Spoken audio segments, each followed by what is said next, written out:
Welcome to The Sear Show. Join us as we explore medicine, health, mental health, mindset, and fitness, guided by lifelong seeker of knowledge, Sifu Raphael. He will lead us on a transformative journey with groundbreaking insights and extraordinary guests from around the world. Together, we'll dive into the latest holistic approaches to well-being and the profound connections between mind, body, and soul. Sifu Raphael's expertise in positive thinking, resilience, and personal growth will inspire you to reach new heights. Get ready for the Sear Show. It's time to embrace a brighter, healthier, and more empowered future.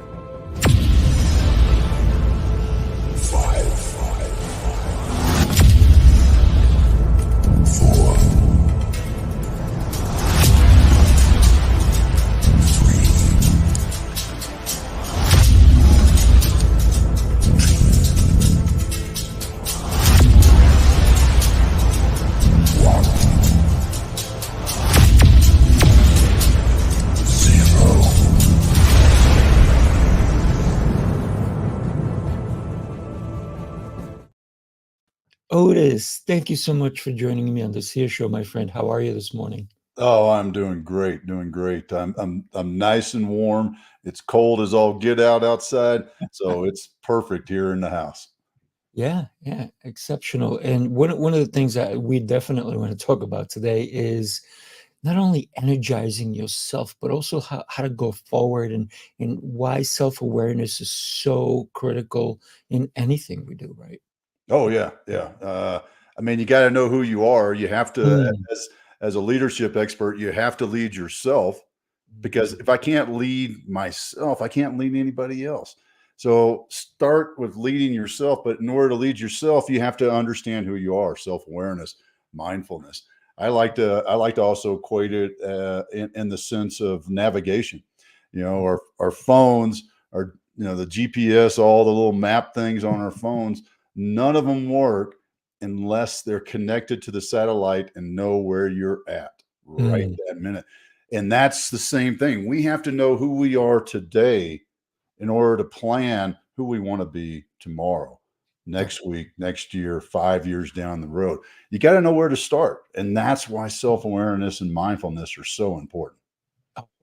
You know, technology has truly changed the way we do so much. And you talked about navigation on your phone, but I'm recalling back to the days where you and I had to look at a map, right?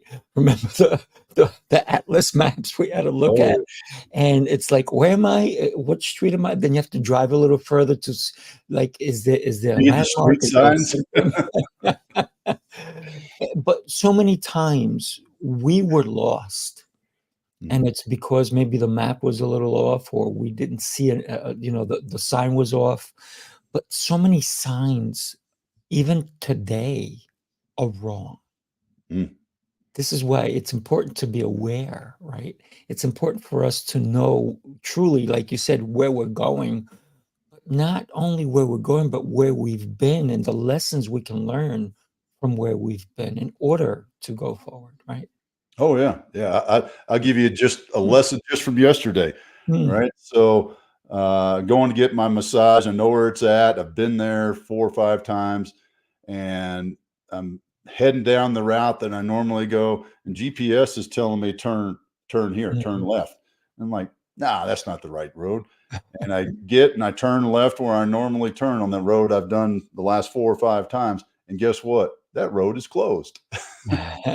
So, in that case, kind of a different way of thinking about what you were just talking about, and the signs are wrong. Well, that time my directions, my plan, my guidance was right, but I said I know better, and I Mm. chose not to follow it.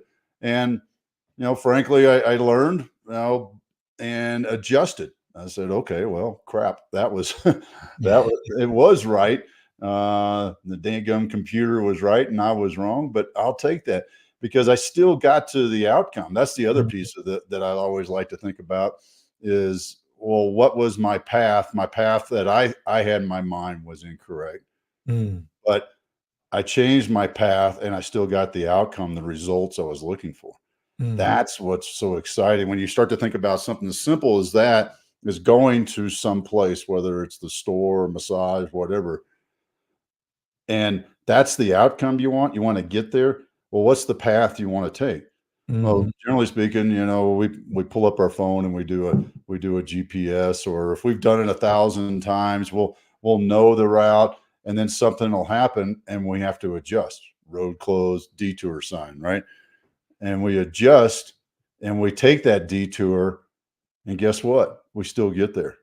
mhm. And if we do like I do and plan a buffer in, still get there on time too. Yeah, yeah. Always show up early, and that's actually on time, right? Oh That's yeah, yeah. If you're that's one not of the 10 big minutes early, lessons. you're late. Mhm. Especially in the military, right? And thank you for your service, by the way. When you consider, tactical, right? On time is, sometimes it has to be precise, right? Especially when you're targeting something.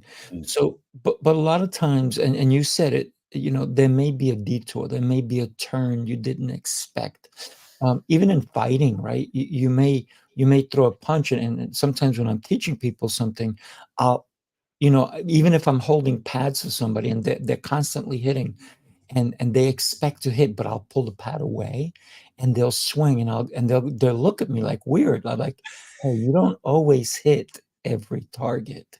I said, "Get used to that, and then totally. adjust," right? Because if you don't hit your target, you need to adjust because something else may be coming. And when we learn to adjust on the fly, or when we plan for, like you said, you leave a buffer, that's a critical, if you think about it, that's critical planning, because we never know what's gonna happen. Yeah, and I'll share a tool with you that, we used in Green Berets, and we called it PACE planning, Mm, PACE. PACE stands for Primary Alternate Contingency Emergency. mm, And because the mission was critical, because we need the outcome was so important, completing the mission was so important, everything we did, from routes to communications to weapon systems to you name it, we used PACE, mm, primary alternate contingency emergency, for everything. And when you start to think about that and how you do that, and that's what you do, right? You put a little time buffer in. You say, well, if this route's not the best route, then what's the next route? How do I get there? What if my truck doesn't work? Well, I use my wife's car. All these sort of things uh, have been grilled into my head, and unfortunately, a lot of times those little, I feel like,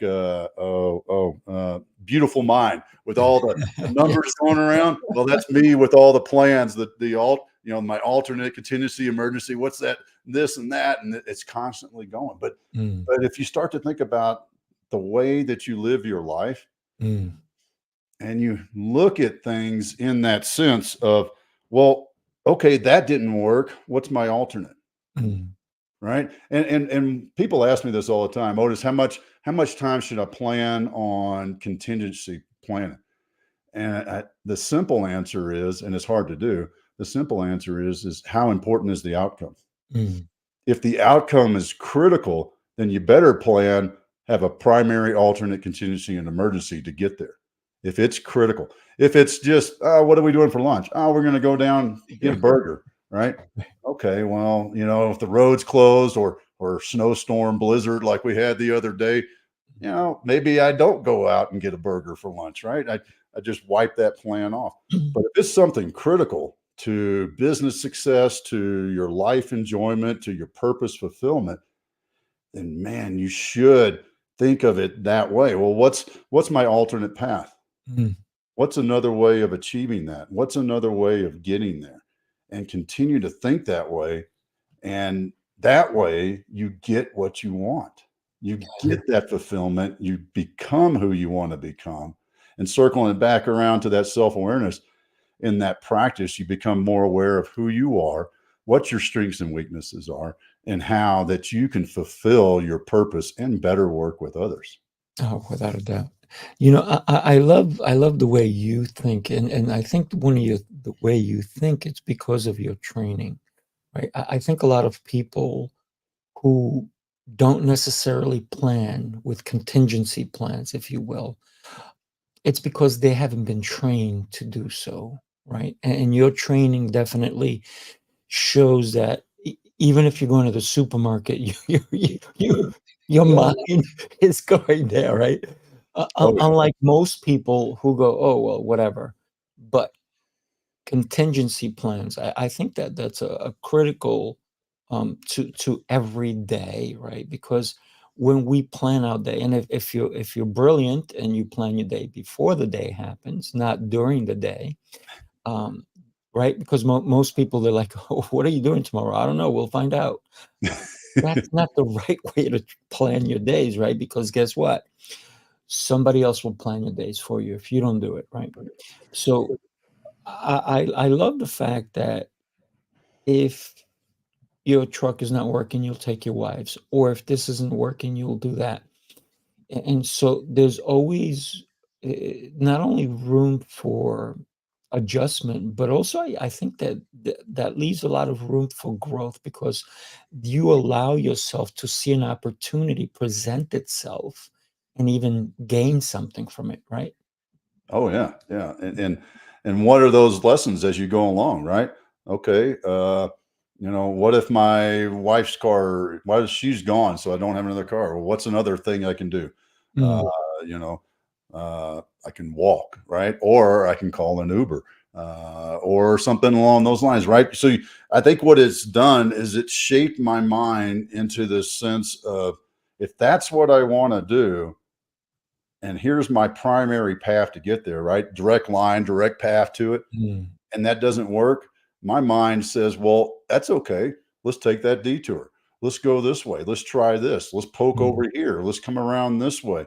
Let's take a different approach because if I want to achieve that, I want to achieve my vision of success, mm, and I have to be able to take shifts in different directions and go in different ways to get there because it's important to me. And if it's important to me, I can get there.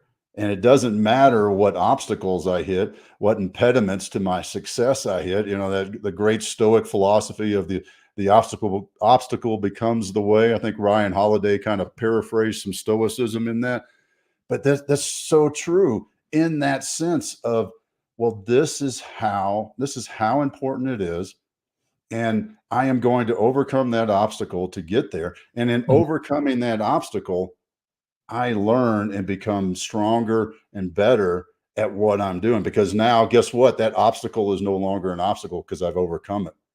Yeah, yeah. One of the things that as a Green Beret, I'm sure that not only did you have to understand breath work, right?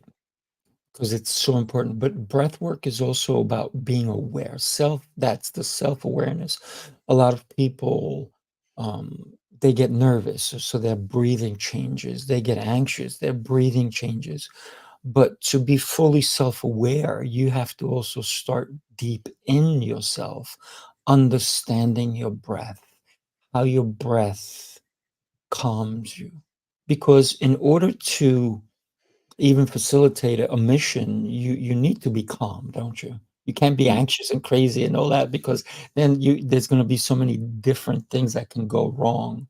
But when you calm, right? When you know what your mission is, whatever it is, even if you're going to go get milk, right? Uh, being calm. If something gets in the way, if a car accident happens and you're involved, being calm in the moment, understanding and watching and being perceptive to everything around you. I think that's one of the biggest things that people kind of lack a little bit. I think Yeah. your training and probably my training, even though I was not in the military, a lot of people always say to me, were you in the military? Like, no. Recently, I had somebody who's currently in the military, and she's a sergeant, and she goes, "Where'd you serve?" I'm like, "I didn't." She's like, "Whoa." It's I guess it's because I've taught myself that type of awareness, right? That understanding. And I think that comes from my martial arts training That's what I was because, going to say. It's the discipline that you've had in the martial arts. Yeah. oh yeah, without a doubt, without a doubt. But so when we consider the breath, let's talk about that for a little Mm. bit. So it's interesting. I'm going to destroy a little bit of your myth there. Perfect. Let's do When it. I was a Green Beret back then, we didn't do any of that stuff. The Mm, only time we worked on breath and controlling our breath and thinking about our breath was shooting. of And we course. never talked about, interestingly enough, we never talked about mindfulness and self-awareness because that was woo-woo back then. Mm, And now the guys in my old unit are doing those things now. They are training in that and understanding that. And I've picked it up since leaving. And it's interesting because I have this vivid memory. I was actually hunting. So I'd been out of the military for 4 or 5 years, and I was hunting, and an elk stepped out of the woods. And I had two other buddies that I served with. So we're 3 Green Berets out hunting elk. And the elk stepped out of the woods. It was mine. I dropped down, rolled out of my rucksack, just like if I was, back in uniform, back in a combat situation, rolled out of my rucksack. And one of my buddies told me this later. He said he watched me go from, because we're at 10,000 plus feet carrying rucksacks. So mm, there's no way you're not breathing heavy, right? right, right. He watched me go from to and calm my breath mentally. I didn't think about it because Mm, I'd been trained on it so much from all those years of shooting. I didn't know what I was doing, but that at that moment, I'd been trained on it so much that mm, my natural thought process went to, okay, before you squeeze the trigger, breath calmed down, slowed my heart rate down, everything in just a matter of seconds to squeeze the trigger. And mm, that's that breath work. And if you do that enough, it becomes natural like that. And I'll say something else. You touched on this, and I think this is a really important thing for people to understand is when you're in panic mode, there is no solution other than run, fear, get in the corner and be in the fetal position and go, oh God, it's all terrible, and hide yourself, right? mm, That is panic survival mode. mhm, And if we can take a moment to calm ourselves, to catch our breath, to breathe, return oxygen to our brain, then we can see multiple solutions out there to a problem that seems unsolvable. And it's panic is survival, right? Don't get me wrong in that. When we panic, it's a human nature, it's a human survival thing. Panic is fight or flight, right? mhm. And it's like run away, run away, run away. And that's the only solution you see. Get Yeah. out of here, I'm going to die. Mhm, But if we take a second, and it's really even less than a second, it's a mental pause to say, take a breath. What can I do? And you take that heart rate down and you take the breath rates down, and all of a sudden clarity starts to come into what you see, what options and availability there are to still make the situation better if it's a terrible situation, or still achieve your outcome that you want to achieve. uh, without a doubt. One of the things that for me, um, I mean, anybody who's known me in the last 30, 40 years has never seen me mad. I don't get crazy. I don't throw tantrums. I did it as a kid, though. But at the age of 18, I let everything go. I Mm, literally said, there's no reason for me to be angry. There's a better way, a better solution. And anybody who knows me has like, what gets you? What gets you angry? I said that why do I have to give away my power? So I mm, feel like if the minute I get angry and get crazy, that's when I give away my power. So nobody's going to take my power away because of my breath, because I'm calm. I mean, I've been in situations where I've almost lost my life a few times, but I was the calmest guy in the room. And people are like, what's wrong with you? So, but when we think about, hey, Mandy, thank you for joining us. When we think about what we can accomplish when we're calm, Mm. I mean, I've been in situations where I fixed people's noses, I pulled shoulders, all these different things, help someone in a very dangerous situation, and everybody's panic, "Run, run!" And I'm like, I come over, I'm calm, I'm relaxed. I'm like, "What's going on?" And they're like, "What do you why do you move so slow?" I said, "Because there's no reason to attack this situation, because there's nerves." I said, "I'm looking at everything that's happening, and then I know exactly what to do. But if I need to run, I do run. Don't get me wrong. I'm not just a slow guy, right? I know how to move fast, but when the situation calls for, so nobody else panics, there has to be somebody there who is calm, like you did right before you took the shot. Your breath was up and down, and you calmed it because, and they may not have spoken about the breath work back then. I'm sure they do it now, probably in Mm. the military, right? Yeah. Oh, yeah. I've been down there and watched some of the new training. It is Different. phenomenal, phenomenal what these guys are doing. They are so much above where I was at when I was at that stage in life. But I think that that comes from a lot of research, a lot of Mm. studying, a lot of understanding, and I'm sure, and because it became second nature to you, right? And that you can't learn that in a day. That takes time, right? And so for everybody listening to us, think about the things that you do every day and how can you do them better? Mm. How can you drive calmer? How can you let the person who's cutting you off go ahead of you? And don't give them a finger, and if they give you a finger, you know what they're telling you? That you're number one. They're That's just right. using the wrong finger, I right? always wave back at them and say, "Hey, hope you have a great day." Yeah. And you know what? Recently, I saw somebody, I mean, really badly in traffic. I mean, they made their own lane. There was 3 lanes, they made a 4th, and they were cutting people off and this and that. I said, "Man, I hope you get home safe, and I hope Mhm. that wherever you're going is worth you risking your life." And Yep. so I said a little prayer for them, and I said, "I hope everything's okay." Because a lot of times we judge someone without knowing what they may be going through. Now, if they were rushing because their wife said, "Go get milk," that would have been a bad thing, right? Yeah. But we don't know. I don't know. Nobody knows except for them why they put other people's lives in danger. So I Mhm. learned this lesson a long time ago. I had been deployed and doing some operations in Haiti, of all places. Mm, I came back, and the situation in Haiti was tense, but not real tense. But it was tense enough to right. get you up.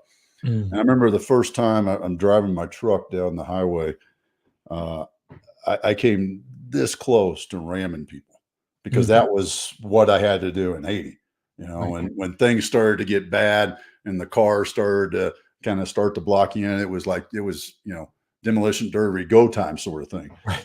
And I found myself starting to do that on the highway, and have caught myself, thank God. I caught myself before I did it, and I realized how wrong that was, and I completely changed my attitude about road rage. This is well before I understood self-awareness, Mm, but I completely changed my attitude about driving on the highway, the flipping people off, the tap your brakes when they're following too close, all those little techniques. I completely changed my attitude, and I did just what you said. I wave at them. I say, I hope you get there safely. Don't hurt yourself or don't hurt anybody else. And I hope whatever you're rushing to is important and you get it taken care of. That's what I say to these people in my mind as I'm driving, with a great big old grin and a big old Texas wave at them, because I want them to get there, and I want to be that person that impacts them to change and not be frustrated and mad at traffic. That's what I want to do. I want to be that one little smile and wave that they see in the mirror and they go, "What the hell's wrong with that guy?" yeah. And it changes their attitude. It breaks that cycle. That's what I want to do when I'm out there driving. And I learned that it's been 30 years, I think it was 30 years ago when I came back from that operation that I Mm, learned that on the highway. nice, nice. But, you know, unfortunately, there's still people who have road rage. Oh, yeah. Um, Sometimes when I'm driving and I have a passenger in my car and they'll like, "Oh my god, what did that person do?" I said, "Well, don't worry about them. Let's worry about us," right? Yeah. Put your As long seatbelt as on. yeah, yeah, make sure that, you know, we're good. Or if somebody else is driving and I'm the passenger and they start driving a little, I say, "What's the hurry? We're gonna get there, right?" I say, "You know what?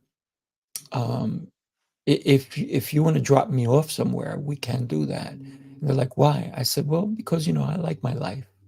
Mm. I said, "And you're driving a little erratic." All of a sudden, they get a little annoyed with me. I said, "Hey, listen," I said, "nothing personal."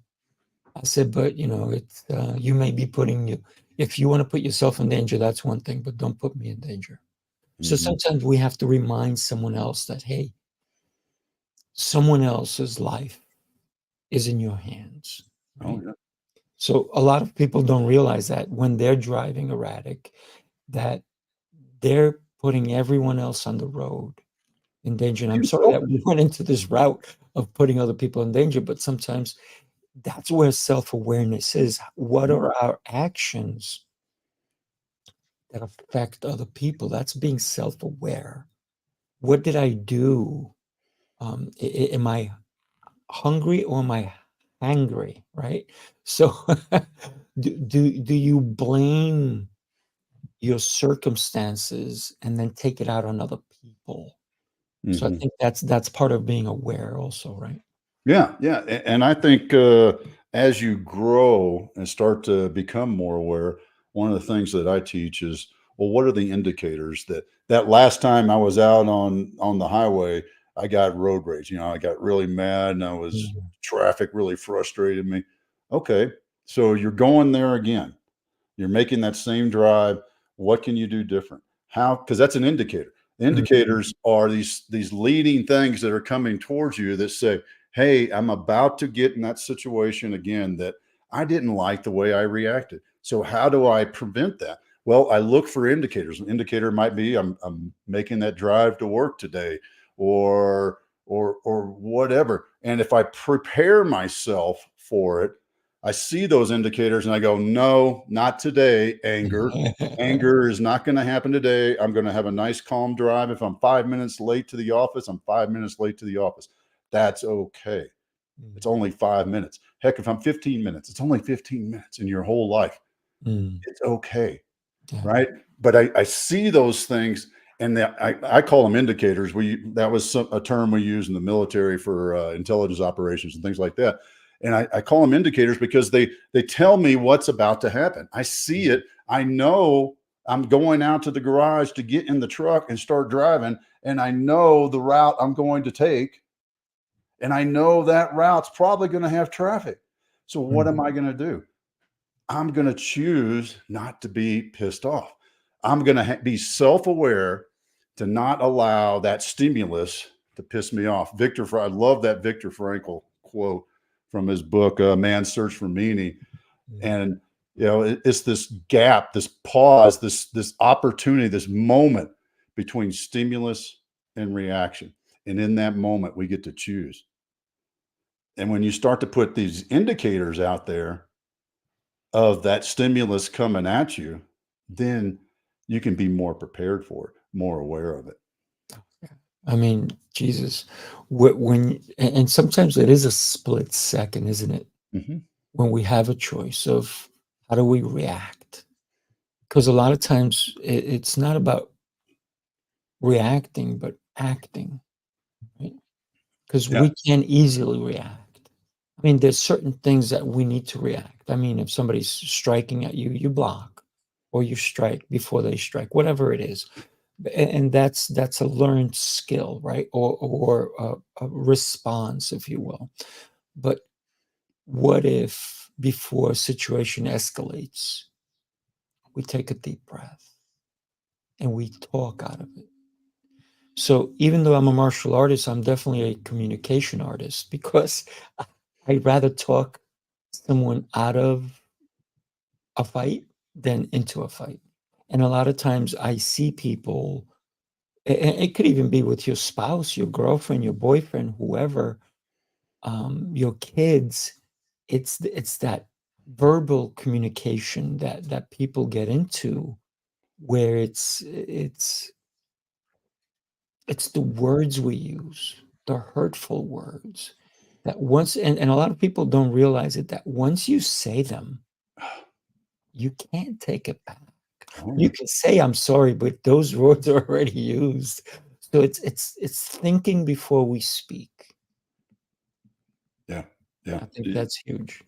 It is, and it's that pause, and I'd say, and you know this, but I'm going to break it down a bit more in that fight. Back to the indicators, you know, if we're in a match, a martial arts match of some kind, or even just a street fight, through the development of your skill set, you see the indicators. You see the indicator that that punch is coming before that punch is drawn, and Mhm, you can do those things to prevent the damage in that case, let's say in a fight, whether it's a block, because you see the indicator, so you know that the block needs to come up. That's the same thing with other parts of our lives. We can see those indicators. If your toddler is throwing a temper tantrum, okay, well, how are you going to react to that?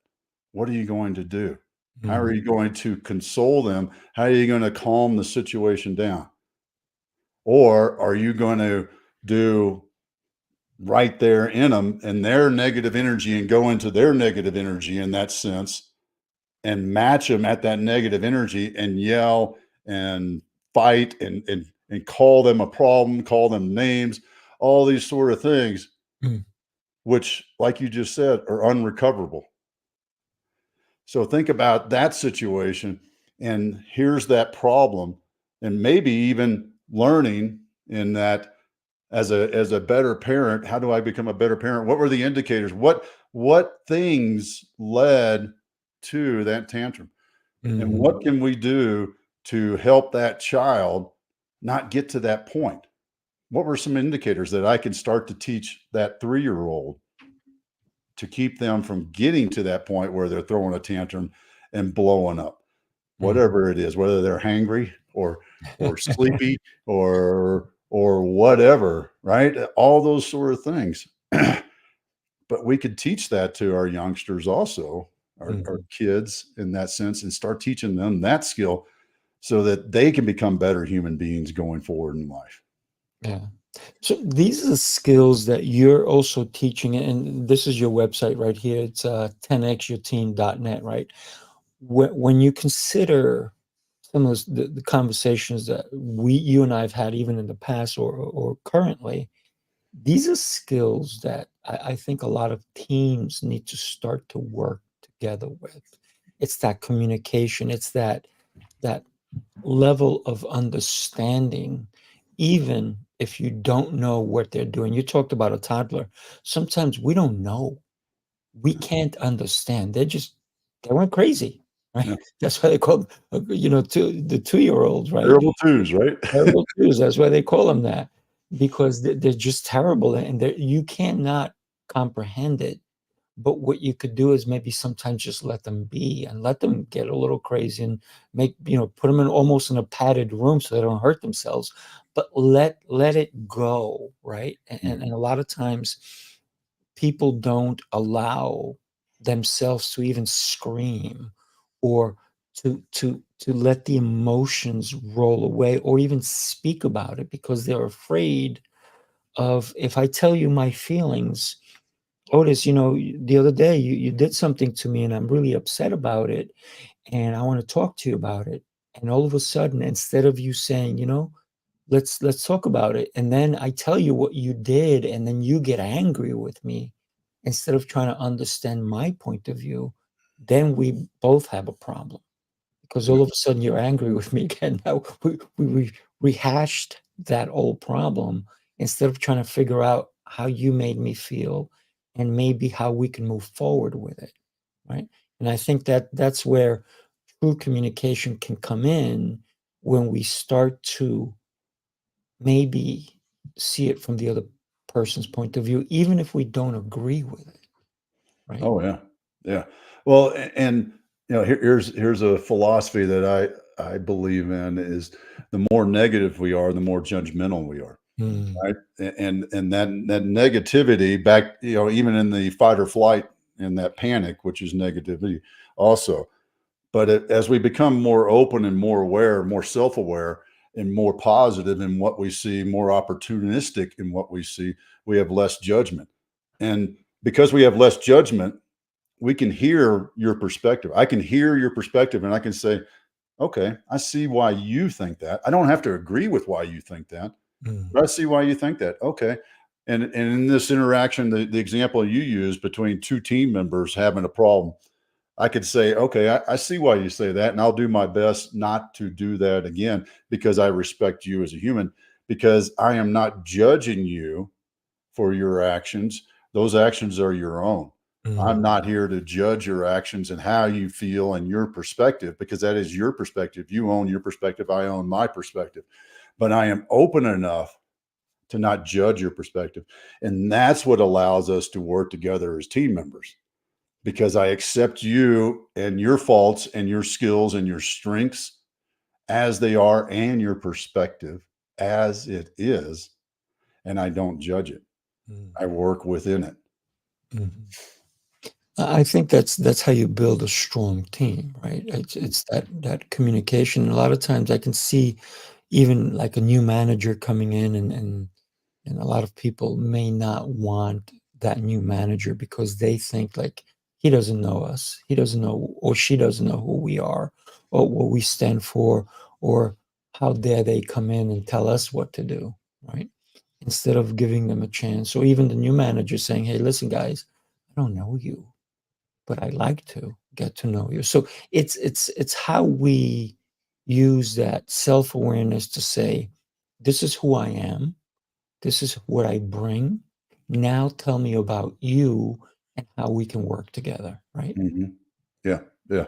Well, I mean, the first part about being a leader is to listen, Mm. right? It's not to come in and put your hands on your hips and say, "I'm in charge. You guys get to work."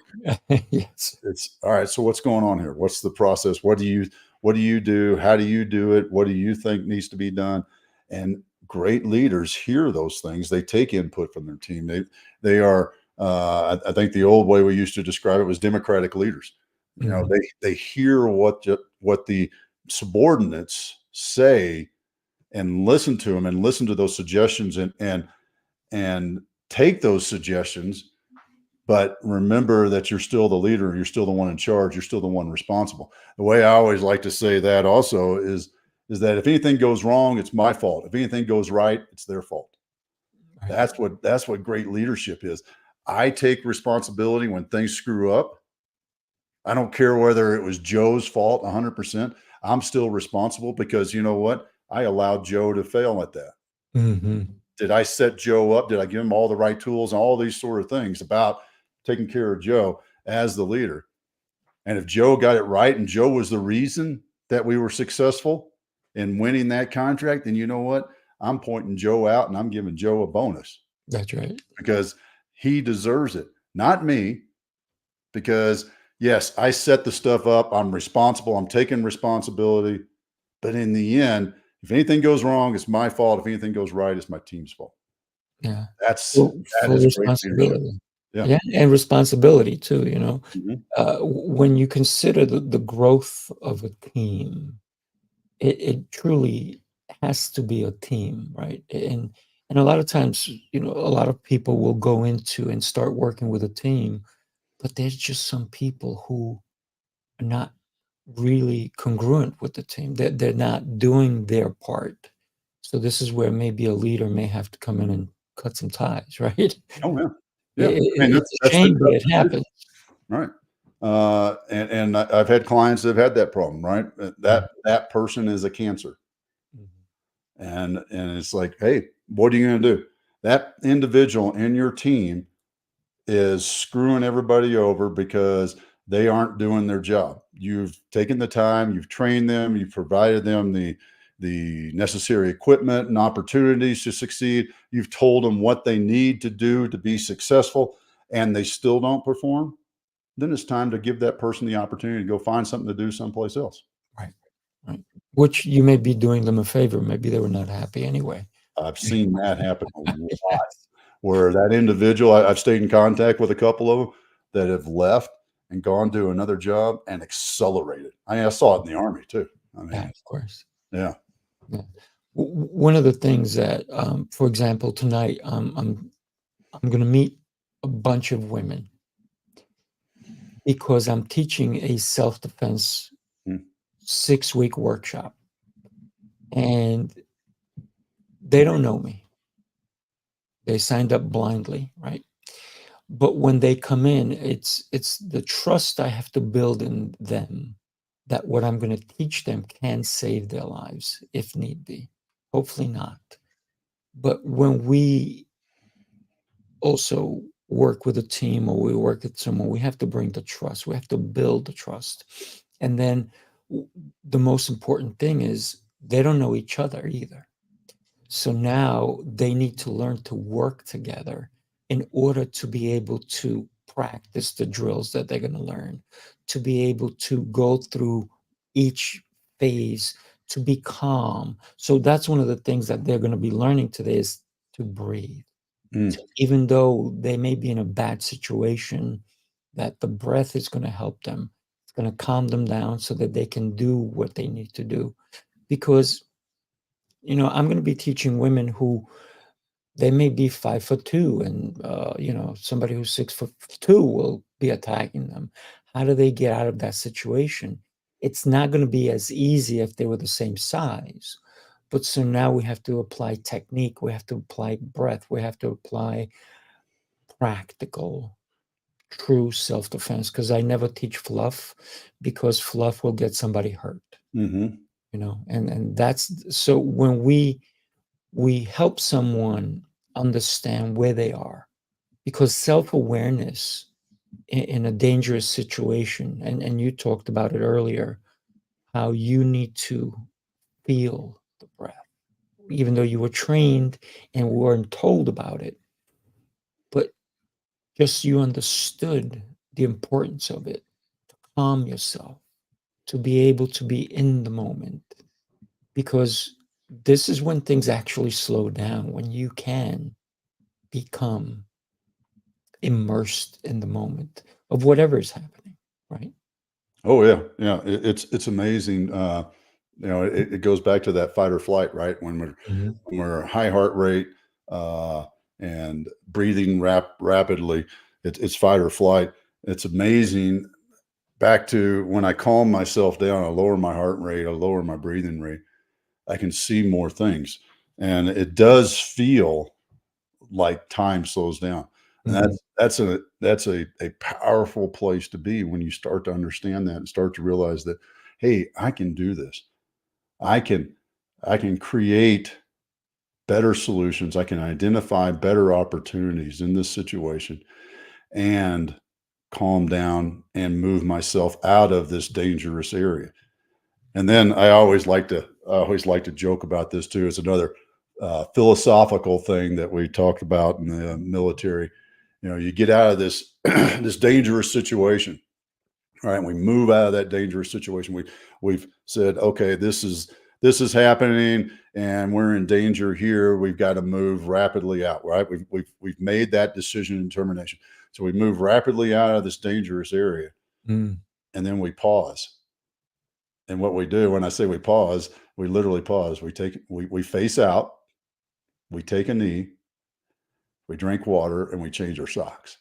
And Mm. if you think about that in that metaphorical sense Right. of, all right, why am I facing out? Well, I'm facing out to see what else is going on, what else is happening around me. I'm taking a knee because I'm going to take a break. I'm going to catch my breath. I'm going to recover and recoup and get ready for the next thing. I'm drinking water. Why? To refuel myself. Mhm. I'm changing socks so that in the physical sense, my feet are okay, but in the metaphorical sense, so I can move forward again. Mm. And in those steps of doing that, I am preparing myself for that next engagement, that next time, that whether it's a client call or a car wreck or the next bout that I'm fighting in, whatever it is, if I think about that and I face out, take a knee, drink water, and change my socks, and I do those things, and that's in that sense, in my mind, I've set myself up for the next engagement of whatever that is. Love it. Love it. You know, one of the things that you made me think of is with changing your socks, it does one more thing, Hmm.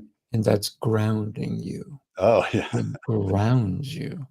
So Mhm. I got to tell you, Otis, every time you and I have a conversation, I love it. So thank you so much for being on the Sear Show. Exceptional, you know, human being that you are. I'm happy that we are connected. Do me a favor, everybody, follow Otis. And I'm going to put his website here up again. Go click on it, right? It is 10xyourteam.net.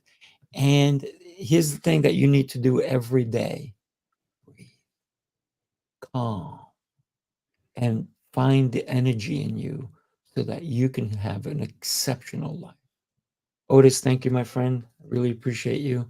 Thank Everybody you. else, make sure that today is a day that you make a difference in not only your life, but in the life of those around you. Take care, everybody. Thank you.